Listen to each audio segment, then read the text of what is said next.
So I'm going through the worst year of my life, but things start turning around. I'd listened to a personal development program that ended up changing the course of my life forever. Suddenly, I'm manifesting all kinds of opportunities. And one day I get a phone call, and I'm sure most of you have caller ID and are familiar with what that is. Well, I was in the habit of checking which numbers were calling me, and if it looked like spam, I simply would not pick up. I didn't recognize the number that was calling me, but for some reason, I decided to pick up. And it turns out it was the bank calling me, and they told me that I could refinance my mortgage. I said, What is that? What would that allow me to do?"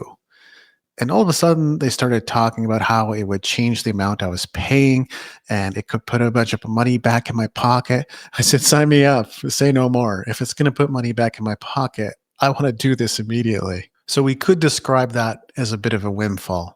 Now, the weird thing about windfalls is most people find themselves back in the same situation they were before they got the windfall about a year to a year and a half later. So, refinancing my mortgage was the right move. It made a lot of sense at the time. It was something I needed to do. But only about a year and a half later, I ended up selling my house. So, that was the solution that saved me temporarily.